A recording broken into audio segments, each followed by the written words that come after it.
Cahaya itu berada bukan di kasat mata, cahaya itu berada di dalam jiwa. Kalau sudah cahayanya berada di dalam jiwa, pertanyaannya adalah apakah ada perbedaan? Di lidahnya jarang disebut, bahkan mungkin tidak disebut. Tetapi dia hadir di mana? Di rasa, di cinta. Rasa cinta itu di mana? Ya di iman. Yang ikhlas-ikhlas itu tidak pernah mendeklarasikan. Enggak pernah. Orang yang ikhlas tidak pernah bercerita. Dan orang yang ikhlas itu anaknya mau berbalas baik, mau berbalas tidak baik, dia tetap mendoakan dan ingin anaknya tetap dalam kebaikan. Untuk itu saya berharap agar kita tidak terlalu banyak berdeklarasi tentang iman. Kenapa? Semakin banyak yang berdeklarasi tentang iman, maka yang lain berdeklarasi tentang iman, seleranya beda-beda. Sehingga yang terjadi adalah konflik deklarasi. Tetapi ketika agama ada di dalam rasa dan dirasakan, sehingga agama itu milik siapa? Milik orang perorangan. Saya tidak akan membuat penghalang karena agama, saya tidak mau membuat penghalang karena bahasa, saya tidak mau membuat penghalang karena baju, karena kesukaan. Saya hanya ingin menyatukan, yaitu rasa. Setiap pemimpin spiritual pasti mengajarkan hidupnya rasa. Orang yang punya rasa itu pasti punya rumasa. Gitu loh. Orang yang punya rasa pasti punya rumasa. Orang yang punya rasa pasti punya selera. Tingkatan yang tertingginya adalah rumasa. Tingkatan terendahnya adalah selera. Karena rumasa itu apa? Rumasa itu dalam bahasa Sunda. Begini, hirup ukur sasamperan, awak ukur sasampayan, sariring-riring dumadi, sarengkak saparipola, sadaya kersaning Gusti. Karena orang Sunda itu jarang menyebut nama Tuhan. Yang Sunda ya. Kenapa jarang menyebut nama Tuhan, bahkan dianggap sesuatu yang tabu disebut? Karena tidak boleh menyebut sesuatu yang maha, sesuatu penentu, sesuatu yang segala-galanya. Karena bagi orang Sunda, jangankan menyebut nama Tuhan, nyebut nama ayahnya aja udah gak boleh. Maka dikasih alas. Alasnya apa? Alas itu sepatu ada alasnya. Nah, kenapa dikasih alas? Agar ada jarak. Kenapa dikasih jarak? Agar apa? Agar ada pembeda. Sehingga nyebutnya bapak, emak, akang, teteh. Kalau itu om gitu loh. Nah, karena pakai alas, maka karena jarang disebut dan itu sakral, jarang disebutnya di mana? Di lidah. Di lidahnya jarang disebut, bahkan mungkin tidak disebut.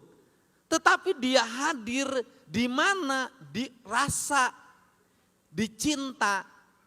Rasa cinta itu di mana? Ya di iman. Karena adanya di iman, maka dalam bahasa filsafatnya dia sudah sublimasi. Karena sudah sublimasi, kata orang Sunda, dia sudah ngawiraga sukma. Karena sudah ngawiraga sukma, maka dia sudah bersatu dalam dirinya. Karena sudah bersatu dalam dirinya, maka imannya tidak dibacakan, imannya tidak diucapkan. Tapi imannya lahir dalam bentuk perbuatan. Karena lahir dalam bentuk perbuatan, maka dalam dirinya hilang pengakuan. Karena hilang pengakuan, maka tidak ada aku. Yang ada adalah aku. Apa sih yang menjadi problem konflik kita hari ini? Yang menjadi problem konflik kita hari ini adalah imannya terlalu sering diucapkan. Imannya terlalu sering dideklarasikan. Itu kalau dalam politik terlalu banyak deklarasi, banyak keluar biaya.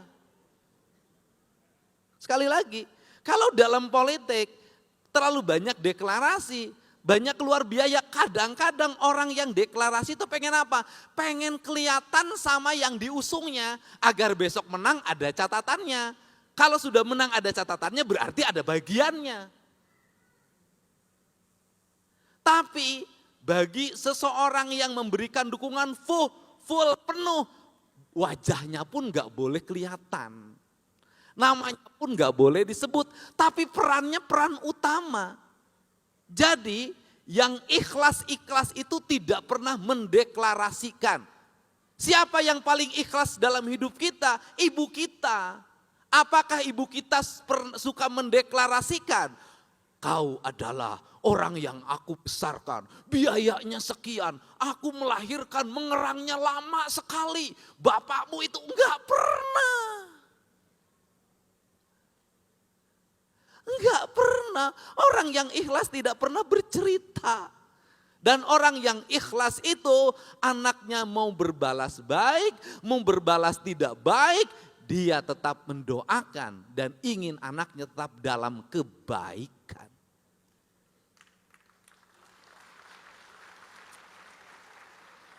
Untuk itu saya berharap agar kita tidak terlalu banyak berdeklarasi tentang iman. Kenapa? Semakin banyak yang berdeklarasi tentang iman, maka yang lain berdeklarasi tentang iman, seleranya beda-beda. Sehingga yang terjadi adalah konflik deklarasi. Apa yang mesti dilakukan? Ya iman itu kan cahaya. Pertanyaannya adalah ketika itu menjadi cahaya, di mana cahaya itu berada? Cahaya itu berada bukan di kasat mata, cahaya itu berada di dalam jiwa. Kalau sudah cahayanya berada di dalam jiwa, pertanyaannya adalah apakah ada perbedaan? Tidak ada. Kenapa tidak ada perbedaan? Karena persoalan rasa, persoalan cinta, persoalan jiwa. Gimana kita ngukur jiwa kita dalam pandangan mata? Yang terjadi konflik adalah ketika agama dipandang dalam pandangan mata, ketika agama didengar dengan pendengaran telinga. Tetapi ketika agama ada di dalam rasa dan dirasakan, sehingga agama itu milik siapa? Milik orang perorangan, bukan milik kelompok. Kenapa? Yang merasakan hanya orang yang punya rasa. Iman itu ada dalam rasa kita. Itu adalah hak yang bersifat pribadi yang tidak bisa dihukumi dalam hukum-hukum yang bersifat publik. Makanya hak privat beriman itu. Nah, kalau berkumpul di Bethel itu bukan urusan beriman menurut saya. Itu urusan berorganisasi. Urusan berkelompok. Urusan bersyarikat. Imannya pada akhirnya kembali pada dirinya masing-masing. Karena imannya kembali pada dirinya masing-masing, maka keimanan tidak bisa diukur dalam ukuran kasat mata. Tetapi iman hanya bisa dirasakan kalau dalam ajaran agama saya hanya akan bisa dirasakan yaitu dalam amal soleh, yaitu perbuatan. Jadi seberapa besar orang beriman, lihat saja manfaatnya. Dalam lingkungan masyarakatnya dia bertetangga dengan baik enggak? Ketika tetangganya sakit, dia nengok enggak? Ketika tetangganya meninggal, dia berziarah tidak? Ketika di rumahnya ada makanan, tetangganya tidak punya makanan, dia berkirim atau tidak. Ketika di jalan ada yang kecelakaan, mobilnya berhenti atau tidak, buka kaca atau tidak, turun atau tidak, menolong atau tidak. Kalau keimanan itu dinilai pada perbuatannya, saya meyakini tidak akan lagi ada orang yang berdebat persoalan iman.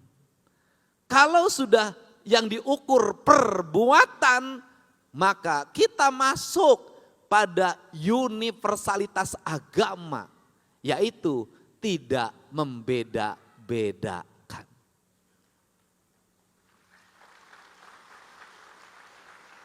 Bayangkan kalau beriman kemudian diukur pada selera, betapa bahayanya.